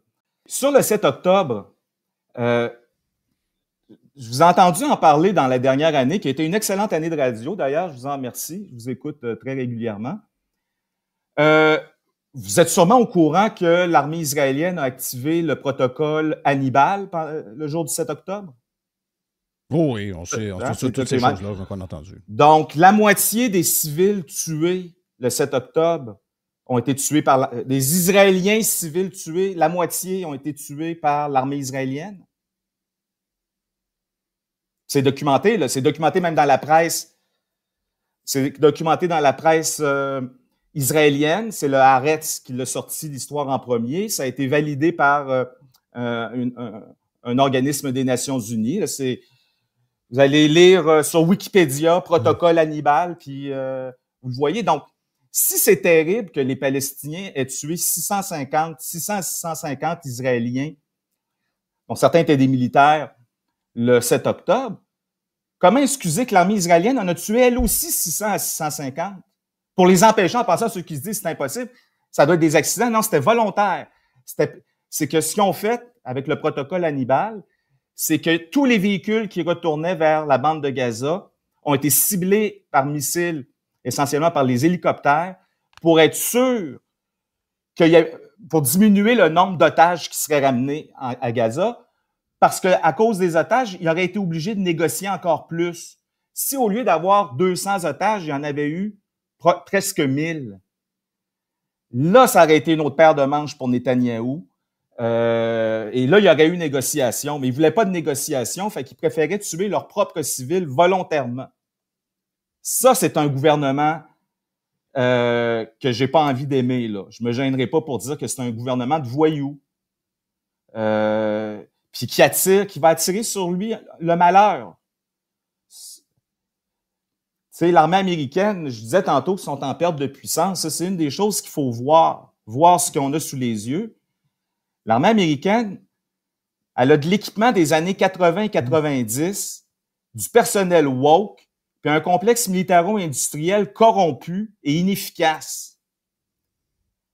Fait qu'ils vivent sur du temps emprunté. La puissance militaire américaine vit sur du temps emprunté. Et il y a une accélération du temps en ce moment, une accélération de l'histoire. Puis je redoute d'imaginer ce qui attend Israël. Parce que c'est dans quelques mois, probablement plutôt dans quelques années. Mais ça finira pas bien pour Israël, cette histoire-là. Peu importe qui est à blâmer, est-ce que c'était mérité, qui avait raison, qui avait tort. Une fois que tu es sous terre, c'est terminé. C'est ce que j'avais à vous dire, chers amis, mais je suis prêt à continuer. Non, c'est parce que je suis en train de lire ça, parce qu'il y a eu différentes versions à travers les années là, du projet Hannibal. Ouais. Et, on s'entend que celui de 2000... parce que c'est pas la première fois qu'ils font ça. Donc, ils ont déjà fait ça dans les années 80, ils ont déjà fait ça, mais le nombre... Moi, j'avais jamais vu le nombre, là, puis je suis pas capable de le voir là, mais je suis pas capable de voir qu'ils ont tué 600-700 personnes. L'estimé, tu vas voir dans le Haaretz, la version anglophone, l'estimé, c'est que c'est la moitié. On comprend que ça doit être arrondi à quelques dizaines près. Mais j'aimerais mentionner, dans ma liste de choses que je voulais mentionner, c'est que j'ai énormément trouvé spectaculaire et divertissante, quoique dramatique, la dernière année politique en Europe, entre autres avec les psychopathes qui gouvernent l'Union européenne, mais aussi des têtes de pays comme Macron, Keir Starmer. Et ceux qui veulent suivre ça, j'aurais une chaîne, je ne sais pas si c'est acceptable pour moi de mentionner des chaînes YouTube, mais il y a une chaîne qui s'appelle The Duran, qui est animée par deux gens d'origine grecque qui parlent un anglais parfait, dont un habite Londres et un habite Athènes. Ils commentent l'actualité, donc la guerre en Ukraine, la politique américaine, mais beaucoup la politique européenne. Ils ont un angle, je dirais un angle populiste dans lequel je me reconnais énormément. Puis à chaque jour, après avoir écouté Radio Pirate, je ne manque jamais aussi la chaîne. Chacun des deux animateurs de Duran a sa chaîne personnelle, puis celle de Alex Christoforou, Christ comme dans le Jésus-Christ. Il fait une revue de presse journalière qui est très divertissante et très éclairante. Puis j'aimerais mentionner que Tucker Carlson est en feu. Je sais pas si tu l'écoutes de temps en temps, Jeff. Je le trouve en feu. Puis j'aime beaucoup la chaîne de Judge Napolitano aussi. Mais vous comprendrez que la chaîne de Judge Napolitano, c'est une série d'invités qui sont exactement là où moi je loge, là où à peu près, c'est-à-dire extrêmement critiques, extrêmement déçus de Trump essentiellement, parce que c'est des gens, des pacifistes, incluant plusieurs militaires retraités, qui trouvent que Trump ne respecte pas les intérêts américains dans les aventures en Ukraine qui continuent et dans les aventures autour d'Israël, de l'Iran. Écoute, si je résume, là, on a Israël qui veut partir en guerre contre l'Iran, les néoconservateurs américains qui préparent la guerre contre la Chine, puis les puissances européennes qui préparent la guerre contre la Russie. Ça, c'est le portrait géopolitique. Fait que quand je vous dis qu'on est dans une guerre mondiale, avez-vous vu passer que la Corée du Nord est en guerre officiellement avec l'Ukraine? Oui, ça, oui. Ils ont déployé des troupes. Mhm. Ça, là, Keith Kellogg, qui est un des responsables de la diplomatie de Trump, il s'est fait poser la question, puis ça revient des choses que tu as mentionnées, Jeff. Il s'est fait poser la question, ben là, il y a à peu près un mois. Là, vous aviez dit que vous régleriez Gaza, vous avez dit que vous régleriez l'Iran, vous aviez dit que vous régleriez l'Ukraine, puis là, il n'y a rien de ça qui est réglé. Comment ça que ça prend tant de temps que ça? Et Kellogg a dit, il y a quelque chose qui a changé. Je suis entièrement d'accord avec lui, c'est mon idée que l'équilibre des puissances a basculé. Il dit, durant la première présidence de Trump, la Corée du Nord, la Chine, l'Iran, la Russie, on pouvait tous adresser ces problèmes-là de manière isolée, compartimentée. Mais il dit là, maintenant, ils collaborent entre eux. Fait que c'est plus compliqué. Et ma thèse, c'est qu'ils collaborent entre eux parce que là, ils ont compris que les États-Unis ont perdu leur hégémonie avec le fait que la Russie a gagné sur le plan des sanctions financières, a survécu les sanctions économiques et est clairement en train de gagner sur le plan militaire.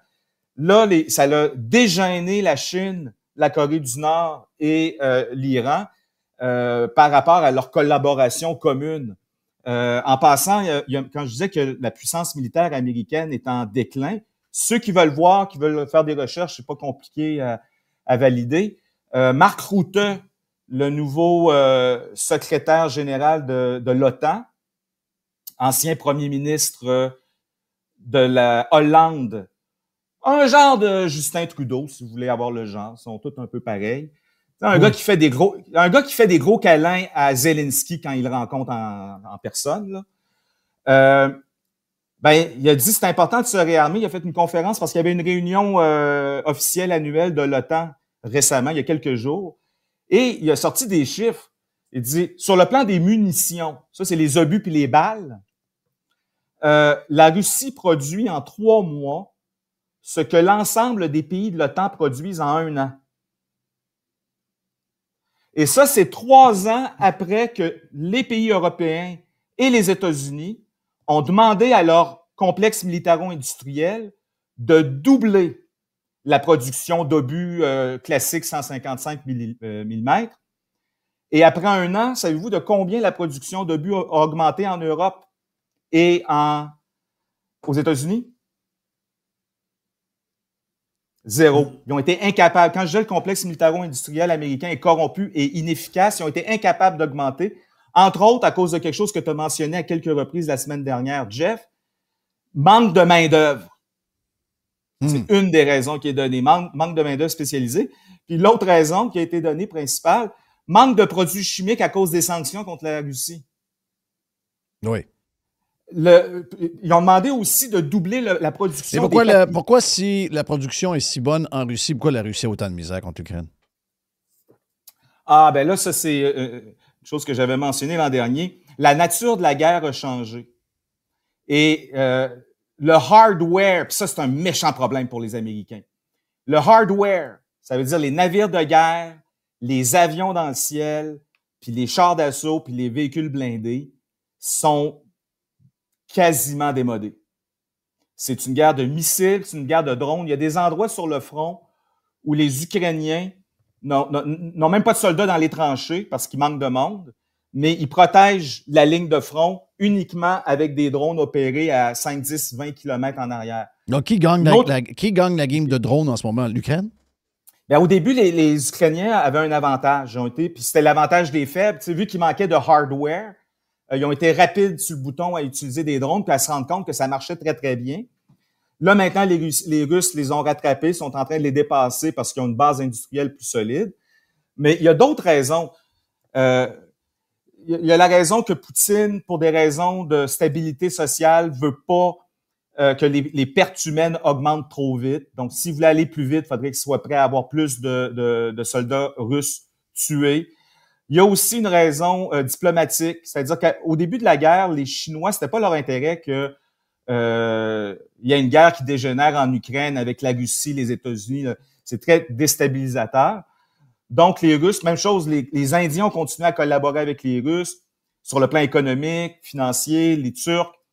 Mais c'est pour ça que, en passant sur le plan financier et économique, les Russes ont survécu et très bien parce qu'ils ont eu de l'aide.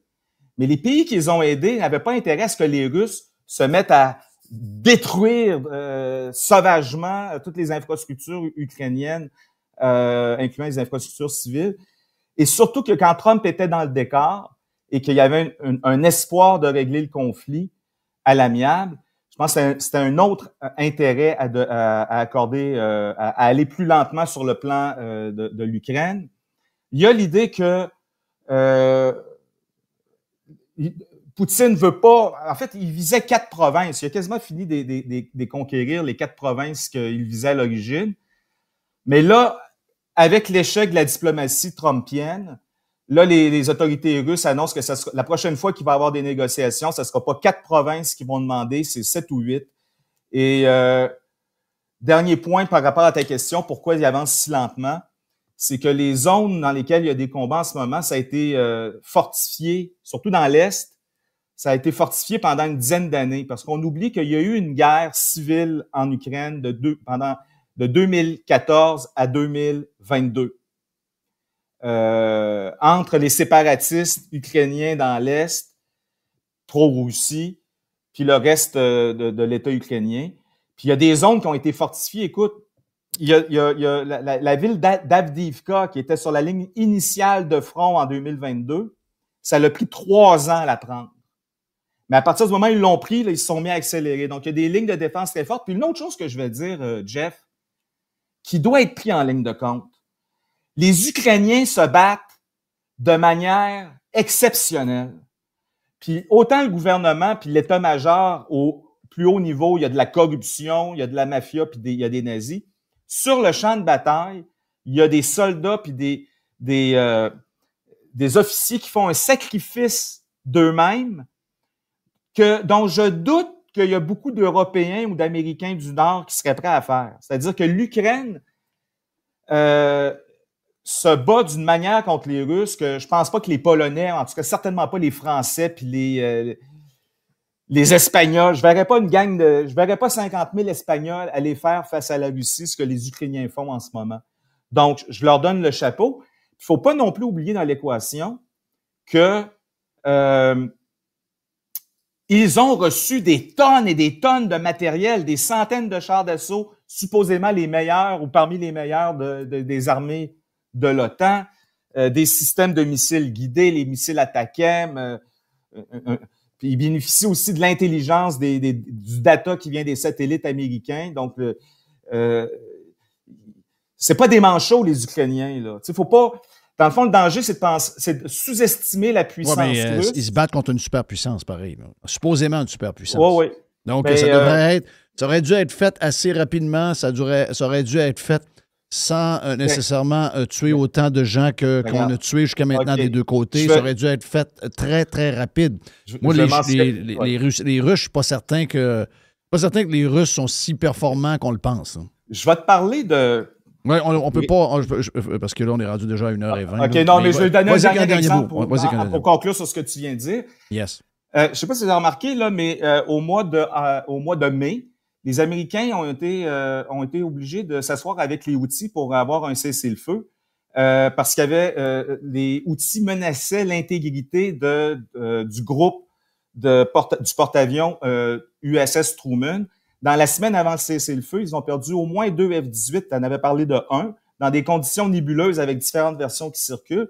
Certaines sources disent 3. Et il y a un F-35 qui a été locké par un radar Houthi puis qui a dû faire une manœuvre pour éviter de se faire abattre. Ça a été rapporté dans un article du New York Times, vous irez voir. Si les Houthis sont capables d'imposer le respect à la marine la plus puissante au monde, qui est la marine américaine, avant de dire qu'un pays... la guerre a changé de nature et c'est le règne des missiles et des drones. Ça, je suis d'accord avec ça. Je suis d'accord avec ça, effectivement. Regarde, hey, merci les gars pour la discussion. Merci beaucoup. Oui, c'est bien le fun. C'est bien le fun. As-tu fait le tour? As-tu eu le temps de faire tout le tour de ce que tu avais à dire? Oui. S'il y en a qui en veulent plus, j'ai fait mon analyse de Mark Carney dans un podcast avec Moret. Moret, le podcast sur YouTube. Puis c'est pour ça que j'en ai pas parlé aujourd'hui. Puis j'ai pas parlé de Pierre Poilievre parce que ça me tente pas. Je suis trop déçu. OK. Ouais, mais en 20 secondes. Ben, il y a toute l'histoire du Parti conservateur du Canada, qui est l'aile fédérale de la CAQ, là, dont j'avais parlé il y a un an. J'avais fait beaucoup rire. C'est une des choses qui avait fait rire Jerry. J'avais dit, s'il me présentait Geneviève Guilbeault dans Louis Hébert, je voterais libéral, je voterais Joël Lightbound. J'espère que vous ne pensez pas que j'ai changé d'idée, là. C'est devenu clair pour tout le monde pendant la campagne. Vous l'avez couvert de manière très efficace. J'aurais pas voté pour Éric Lefebvre dans Richemont-Tabasca. Mais là, je me rends... 20 secondes, c'est dur, mais ce que je dirais... Vas-y. Non, mais pas 5 minutes. OK. C'est pour ceux qui veulent comprendre. Moi, j'avais commencé à décrocher en 2023, à l'été, quand il y a eu un mouvement, entre autres avec des immigrants, des enfants de l'immigration, des musulmans, des pères de famille, des femmes de famille qui protestaient au Canada contre le wokisme dans les écoles. Puis Poilievre s'est tenu loin de ça. Il y avait eu la 1 Million Men March, là. Il y avait un mouvement. Et j'ai commencé à décrocher à ce moment-là. Et j'ai commencé à voir que son discours, je le trouvais simpliste, superficiel. J'avais suivi de très proche. Je suis allé assister à ses discours pendant la campagne à la chefferie en 2022. Quand je suis allé voir la dernière fois que je suis allé voir un de ses discours en janvier 2024 à Beauport, il disait les mêmes crises d'affaires, là. À un moment donné, quand tu es à 20 d'un sondage, c'est le temps d'aller te chercher un mandat national. Le Canada, c'est un pays de l'OTAN, c'est un pays du G7, c'est un pays qui a déjà joué des rôles importants sur la scène internationale. C'est quoi le Canada? Quelle est son identité? Quelles sont ses aspirations? Puis comment ça fonctionne sur le plan constitutionnel? Il a zippé la bouche. Les questions de la guerre culturelle, il voulait pas en parler. Ben, qui mange la marde? Puis, s'il avait parlé des choses que je viens de mentionner, dont il parlait pas, quand il est arrivé en janvier... Puis beaucoup de calculs, beaucoup de... Oh, mais il a mal calculé. Parce que là, il est arrivé les mains vides, son discours était inadapté. Ouais, mais complètement déstabilisé par le fait que Trudeau est parti, complètement déstabilisé par le fait que la bourse du carbone a été enlevée, etc., etc. Parce qu'il était dans le superficiel puis le simpliste. Je suis d'accord avec ça. D'ailleurs, j'ai entendu certaines de tes analyses en début de campagne, quand tu as dit si c'est si facile pour Carney de voler les idées à Poilievre, c'est peut-être parce qu'il va pas assez loin dans ses idées. Je me souviens que tu as dit ça en début de campagne. Oui, c'est ce que j'ai dit. J'étais à 100%, 110% d'accord avec toi. C'est pour ça que là, il s'est mis à dire Canada First, Canada First. Qu'il fallait que tu le dises il y a 2 ans, Canada First, que tu l'articules puis que tu le répètes. Oui. Oui, parce qu'on a eu le slogan, mais on n'a pas eu le fond. C'était quoi le Canada First? C'est quoi que. Puis Trump a ouvert toute la fenêtre pour exposer qui il était. Et il a eu peur, il s'est sauvé de la fenêtre. En passant, tiens, une anecdote sur Poilievre. Il a été invité, il y a eu un événement Rumble, je pense au mois de novembre ou décembre, à Toronto. Rumble, c'est la chaîne canadienne qui est le concurrent de YouTube plus conservatrice, c'est ça? Ben, Rumble, je pense que c'était un gala de lutte. Ah, OK. C'est un gala Rumble. Tu parlais de la chaîne de vidéo. OK, tu parles de lutte. Il y avait un gala de lutte à Toronto, après l'élection de Trump, là, donc autour de novembre, début décembre. Ah, là, il est allé, là. Ah oui, c'est la place qui est allée. Ouais. Puis Jared Kutcher, est-ce que c'est le nom d'un de ses fils, Jared Kutcher? Jared Kutcher, c'est le gendre à Trump. OK. Jared Kutcher a téléphoné à Poilievre. Il a dit Donald est là, il a sa loge au stade, à l'Arena de Toronto. Là, c'est-tu l'Arena Air Canada ou une patente de même, là? Rogers, je ne sais trop. Il a dit on a notre suite, tout son entourage est là, la famille est là. On aimerait ça te rencontrer et faire connaissance avec toi. Et Poilievre, le cave, a refusé d'aller le rencontrer en privé de manière anonyme, lui et son entourage. Quel idiot! Il n'a pas été à Rogan non plus. On le sait parce qu'après l'élection, dans les jours qui ont suivi l'élection, Jared Kutcher l'a raconté ce que je viens de vous dire sur Twitter. Pour vrai? Quel était? Il l'a complètement échappé. Ouais, mais c'est tout... Je sais pas s'il a écouté son entourage, parce que c'est ça qui court. Mon entourage me disait que je ne devais pas me coller sur Trump. Il ne fallait pas qu'on me dise que je suis le mini-Trump, etc., etc. Il en faisait une fixation. C'est probablement ça qui l'a tué, finalement. Oui, puis sais-tu pourquoi son entourage... Ils l'ont collé pareil, en passant. Puis son entourage, là, faut se le dire, c'est sa femme. Ça, c'est très malsain. Parce que ça veut dire qu'il ne peut pas avoir plus qu'un conseiller parce que tous les conseillers qui vont vouloir se rajouter à l'équipe devront plaire à sa femme s'ils veulent être entendus du chef. Donc, il faudra qu'il valide ce que la femme dit. Toi, c'est une information que tu as eue ou c'est quoi? C'est qui Regarde la campagne qu'il a faite. Pourquoi est-ce qu'il a mis en valeur 0 de ses candidats? Il n'a pas présenté les ministrables. Il a fait campagne tout seul avec sa femme dans le train avec des photos avec ses enfants. Pourquoi tu penses qu'il a fait ça? Il n'y avait aucune équipe. Il n'y avait aucun membre d'équipe. 0. Tu sais, on peut blâmer l'exécutif local ici à Québec. Moi, dans mon comté, avant, j'étais dans Louis Hébert, puis je me suis rendu compte qu'ils m'ont shifté dans Québec-Centre avec une réforme des frontières des comtés. Il n'y avait même pas de candidat conservateur. Puis il n'y a pas une maudite pancarte. Moi, je me promène partout, je travaille, on magasine, on fait toutes nos affaires dans notre comté. C'est la place Fleur de Lys, puis pas une maudite pancarte de Poilievre. Il n'y avait pas de candidat, mais il aurait pu mettre les pancartes à Poilievre. Fait que ça veut dire qu'il a négligé son aile québécoise. Il s'en est crissé. Il aurait pu faire le ménage. Il aurait pu s'allier avec le PCQ, avec Éric Duhaime. Il était en avance de 20% d'un sondage. Gérard, ni oui ni non, bien au contraire. J'ai une mauvaise nouvelle, mais j'en ai une bonne. La mauvaise nouvelle, le boss signera pas ton bulletin de candidature. Mais la bonne, c'est qu'il aimerait savoir où est-ce que tu aimerais prolonger ta carrière. Est-ce que ça serait au Sénat ou à l'ambassade du Canada en France? Il aurait pu donner des guidis. Chris, le candidat qui a été réélu dans Portneuf, Joël Godin, l'a comparé pendant la course à la chefferie, l'a comparé à Poutine. Oui. En 2022, à l'époque où on démonisait Poutine, c'était le diable en personne. Tu vas signer le bulletin de candidature de ce gars-là? Non, l'histoire de l'aile québécoise n'a pas de bon sens. L'aile québécoise, tous ses défauts, là, ben, Poilievre, il en est responsable. En plus, il y avait le luxe. Il y avait 2 ans, presque 3 ans pour se préparer, pour faire le ménage. Ouais. Fait qu'il n'y a pas d'excuse. Puis, un politicien mal conseillé, moi, c'est avec Mario Dumont. Dans les années 2003, 2002, 2003, 2004, je faisais des critiques à l'interne à l'ADQ. Qu'est-ce qui se passe? Moi, j'étais un simple militant. Ah, Mario, il est brillant, il est bien intentionné, mais il est mal conseillé. Après 2-3 ans de me faire dire, ouais, mais Mario, il est mal conseillé, je dis, ouais, mais c'est qui choisit ses conseillers? Ah, c'est lui. Donc, peu importe c'est qui dans son entourage, c'est lui qui choisit son entourage. Non, je suis d'accord avec ça. Là, je suis d'accord avec ça. Moi, je ne mettrais jamais ça sur le dos de l'entourage. Tu as l'entourage que tu veux, puis tu l'écoutes ou tu ne l'écoutes pas. Ton entourage, en passant, là, tu décides ultimement que... Faut que tu aies du guts, là. Faut que tu t'écoutes de temps en temps. Oui, tu peux prendre des commentaires de tout le monde, mais le dernier call, c'est toi, là. C'est pas bien dur à comprendre, cette affaire-là. Là. Non, il a manqué. Et... plus je regarde Carney en plus je me dis, Christophe, il a perdu contre un faible. Vraiment un faible. Je comprends l'histoire que les gens avaient peur, puis ils ont perdu la tête parce qu'il est arrivé une histoire avec Trump, puis que là, tout le monde est devenu émotif, puis qu'ils ont vu un gars avec un CV, puis il s'est comme charmé. Puis un faible. Moi, ma théorie, à force de voir aller les politiciens européens, moi, je pense qu'il est exactement de cette sorte-là. Ah, il est pareil. Donc, faible d'un côté, mais tu sais, les faibles insécures en position de pouvoir peuvent être très dictateurs, très, très répressifs dans leur usage du pouvoir. Et on s'en parlera dans 1 an, si tu veux, de Carney.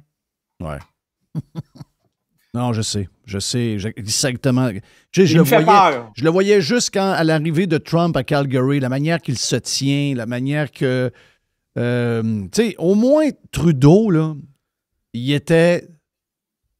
trop, comment je pourrais dire, pour pas... regarde, il était pas assez ce qu'on voudrait qu'il soit pour être dangereux. Comprends-tu? Il a fait du dommage, là, mais il y a une certaine limite, Trudeau. Ben, écoute, donc, cette limite-là nous protégeait. Lui, je suis pas certain je pense qu'il est capable de franchir. Je pense qu'il est all-in, lui. Il fait pas juste dire les choses pour bien paraître. Il tient pas des propos woke parce que c'est à la mode. Là. Je pense que non, c'est parce que lui, il les pense. Il y croit. Donc, j'ai commencé en disant que je regrette Joe Biden. Peut-être que je commencerai notre entretien dans 1 an en disant que je m'ennuie de Justin Trudeau. Pourquoi pas? Ben, ça se peut que ça arrive. C'est une des raisons pourquoi je suis en maudit contre Poilievre en passant. C'est que Carney me fait peur. Oui. Puis malgré tous ses défauts, sa superficialité dans son discours, Poilievre, j'étais quand même confiant que les choses s'amélioreraient par rapport à Trudeau. Là. Parce qu'il y a eu un mauvais plan, il y a eu une mauvaise campagne, mais on s'entend que je suis certain que ça aurait été un bon premier ministre. C'est ça qui est le pire. Il y avait au moins du potentiel. Alors que là j'ai peur. Exact. Mais ça fait juste commencer. Mais je tiens à dire, j'ai peur politiquement, mais sur le plan personnel, ça va bien. Puis je pense que dans les périodes de troubles, on est entré dans une période de crise permanente, puis il va y avoir des chocs économiques très forts. Déjà, ceux qui veulent rentrer sur le marché immobilier, comme on le disait tantôt, sont dans des situations pénibles. Je pense que c'est un bon moment pour redécouvrir ce qu'on appelle les vraies valeurs, là. Oui. C'est-à-dire remettre l'accent sur ce qui compte vraiment. Exact, d'accord. Remettre l'accent sur ce qui est vraiment important, les amis, la famille, la communauté de proximité, soi-même et son âme. Yes. Donc, merci Fred, c'est le fun. Donc, je veux dire, je suis positif. Je suis quand même positif dans ma tête, là, mais quand je regarde en dehors, je vois des choses dures. Oui, dans les challenges, souvent, c'est là où on sort plus fort, puis il va y avoir des choses qui vont se passer. Même au niveau, tu parles au niveau, tu disais, je ne me rappelle pas ce que tu venais de nommer, mais même au niveau professionnel, au niveau des emplois, je pense qu'il va y avoir de grands changements. Donc, tu parlais des restrictions, des restrictions économiques qu'on avait dues à l'immobilier et tout ça. Mais juste aussi le chambardement au niveau professionnel qui va arriver avec toutes sortes de choses, le AI, le ci, le ça. Il y a des choses qu'on avait comme levé la tête là-dessus depuis à peu près 5 ans, 6 ans. Puis on était comme un genre indépendant un peu, puis on se foutait un peu de tout. Il est possible qu'on s'attache un peu plus à nos emplois qu'on changeait aux 4 mois il n'y a pas longtemps. Puis ça peut juste être meilleur. Puis ça va stabiliser certaines valeurs qu'on avait perdues. Wow. Qu'est-ce qui se passe là? Donc, hey, merci Fred. Super le fun. Je me sens privilégié de vous avoir parlé et d'avoir eu autant de temps pour le faire. Merci beaucoup.